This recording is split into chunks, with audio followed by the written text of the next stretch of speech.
Hello there 5'9" trainers, welcome back to another Pokemon Unite video. I'm Waffles the Asian Yenbear, and today I'm joined by Gale Riot, and we're here to go over some of the impactful changes in this newest patch. Of course, the star of this patch is Blissey, which we will definitely have a video teaching you how to make the most of her kit and what moves you should be choosing very soon. But this video here is going to cover the existing roster and some of the important changes we're seeing to a couple mons and items specifically. If you saw the thumbnail, you probably know which ones we're talking about. But before we get into all of that, if you like Pokemon Unite and you want to see more Unite content on the channel, make sure to leave a like on the video and click that subscribe button. You can also click the bell to be notified every time we post a new Unite video, and you can check out the playlist in the description to get caught up on all the Unite videos we posted so far. Now, let's get into it. Most of the changes are pretty minimal, so let's go over those first. Wigglytuff, Alolan Ninetales, Cramorant, Gardevoir, and Cinderace all had various bug fixes. Wigglytuff had an issue where the Unite gauge would be stuck at 0 after using her Unite move. Alolan Ninetales' Snow Warning ability was sometimes activating on Pokemon that had gone into the grass, and Aurora Veil would also sometimes increase the range of Snow Warning. Cramorant's Hurricane had an issue, but it is unclear what it was. Gardevoir's basic attack and psychic weren't lowering special defense, so her bug fix is actually a slight buff, and Cinderace would sometimes get increased movement speed when saving your boosted attack. Outside of the bug fixes, you also have Crustal and Slowbro, who got some nerfs and buffs, but not really enough to change how they function. Crustal's Stealth Rock got a shorter cooldown and more damage, and it can be used to punish opponents that walk through it, but is otherwise not really worth using over X-Scissor. Even with this buff, X-Scissor is still the better move option. He also got a buff to Rock Tomb's damage, but the damage was never really the reason for using Rock Tomb.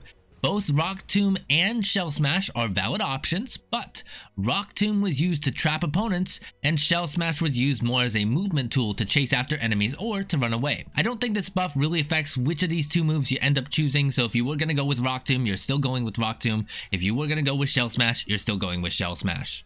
Slowbro got a nerf to Surf, as the CC effects on opposing Pokemon are decreased, and Scald now does more damage. Surf has a pretty wide area of effect, and the stun was definitely a big reason why Slowbro mains would choose it, and Scald only shoots in a straight line, but it does burn enemies for damage over time. While the damage buff to Scald is appreciated, it's not quite enough to push it past Surf's overall utility. The increased area is still such a big benefit, as it lets you do things like easily steal the Combees. It's kind of a close race, but we recommend you pick Surf. So now let's talk about the big three: SNORLAX, GRENINJA, and Garchomp. SNORLAX has received a nerf to both Heavy Slam and Block while getting a buff to Flail. Heavy Slam now deals less damage, but it still has the 1-second knockup. Block now has a lower duration for the CC effects on opposing Pokemon. Unfortunately, this is a pretty big deal, as Block is still the preferred move between it and Yawn, although it did take more skill to effectively position for it.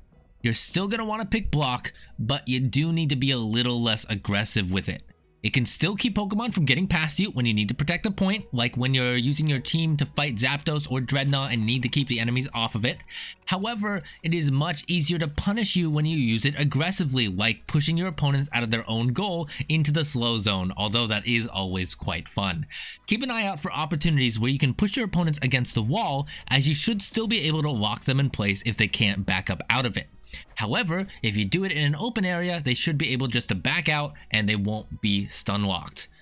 The arguably more interesting change, or at least the one that feels more balanced, is the buff to Flail and the debuff to Heavy Slam.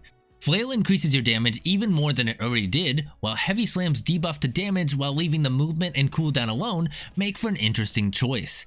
We were already starting to see a slight meta shift away from Heavy Slam as Bruiser Tank SNORLAX became more popular.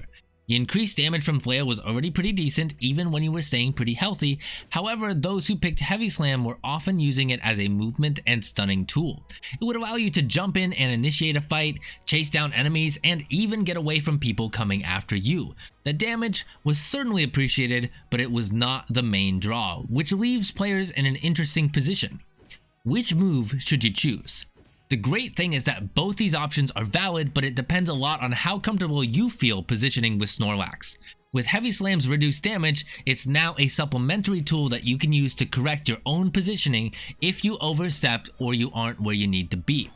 As we mentioned, you can use it to jump or get away. However, those who are confident with Snorlax should be able to have a sense of when not to push and when they need to back away before they actually need to back away. Those players can adjust themselves without needing the help of Heavy Slam. For those players specifically, we'd highly recommend Flail. With Heavy Slam and Block, you have two abilities that really aren't focused on damage, and you find yourself being a bit too much of a sponge late game and not being able to damage people back. That's kind of fine if you have communication with your team, as a good attacker can easily supplement the lack of damage you'll be doing in the late game. However, for those solo queuers, Flail gives you that extra little boost so you can hold your own for a lot longer.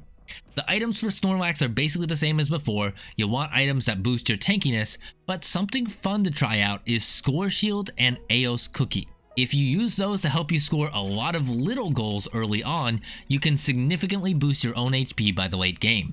You do give up some of your item slots for it, but it's a fun and effective cheese strat that works especially well with Snorlax's massive HP stat.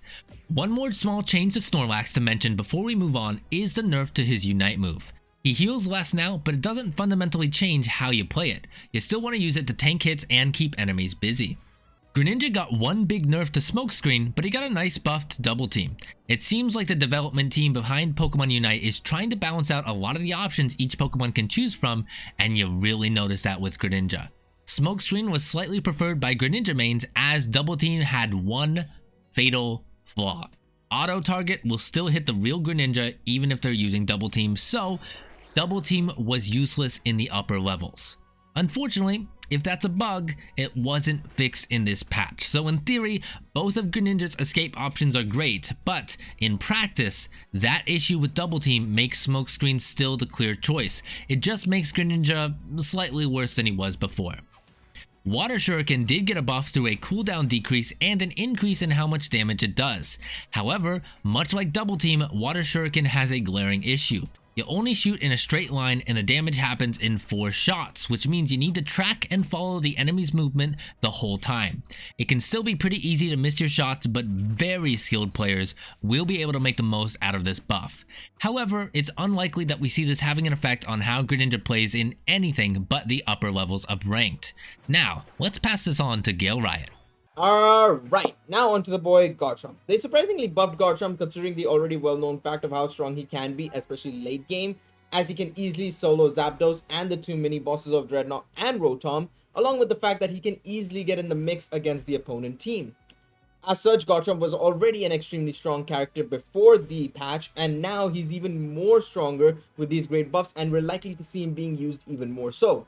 The first change that Garchomp gets is that his movement speed has increased, which is a massive plus point, as it will get you going early game as a Gible to get the levels needed to evolve into Gabite and Garchomp early. He was never particularly slow, but the movement speed is definitely appreciated for the Garchomp mains. And let's talk about early game. Gible also gets a massive boost by the damage increase of Bulldoze, well up to level 8, because that's when you change Bulldoze into the next moves.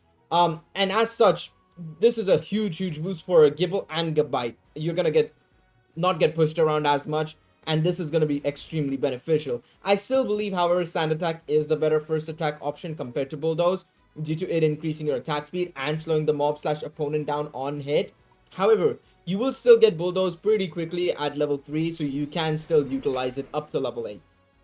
This buff to Garchomp's early game is really appreciated, as it also takes away one of Garchomp's only weaknesses, and that's his early game. He's an amazing, strong beast of a monster once he gets to Garchomp, but his early game as a Gible is unfortunately one of his weaknesses, where he's fragile. He needs time to work on levels, and as such, being able to do more damage as well as move a bit faster as a Gible should really ease some of the pressure on Garchomp players, especially early game. The final buff Garchomp received was a cooldown reduction on Dragon Rush. This was my personal favorite, as I mentioned in my Garchomp guide we did a couple of days ago on the channel, and this cooldown reduction is going to be super beneficial. You're going to be able to pull off the dragon build a lot more easily because of the cooldown reduction, and also if you want to run Dragon Rush into Earthquake as well, that's also a fantastic option. It is interesting because I personally thought Dragon Rush was used way more than Dig, so it'll be curious to see how much of a difference this will make to the Garchomp meta. Now lastly, we want to mention 4 item changes, and you can probably guess the biggest one. Eject button. Eject button is getting a much longer cooldown, and eject button was by far the most used battle item in the game. It was optimal on almost every Pokemon as it gave you a free teleport away from battles if you were being chased. Clearly, Tencent realized this and decided to give it the old nerf hammer. However, they did buff Goal Getter, Fluffy Tail, and X Attack. X Attack gives a nice little buff to your attack for a short period. Goal Getter and Fluffy Tail were almost entirely useless, but Goal Getter shortened the time it takes to score in an enemy goal, and Fluffy Tail stuns wild Pokemon to make jungling a little easier. We think it's unlikely that these changes will really affect the usage of Fluffy Tail and Goal Getter, but many players will probably be experimenting with X Attack. Certain junglers can really benefit from it, but now is definitely the time to play around with your battle items and see which one you like the most. And that wraps it up for us here at 5-9 Gaming. Let us know which Pokemon you think is the most impacted by this recent patch and whether or not you're excited to play as Blissey or to have a Blissey main on your team. Stay tuned for more Pokemon content, including our guide on how to play Blissey very soon. Don't forget to check out the playlist down in the description, and we'll see you in the next video. Bye-bye.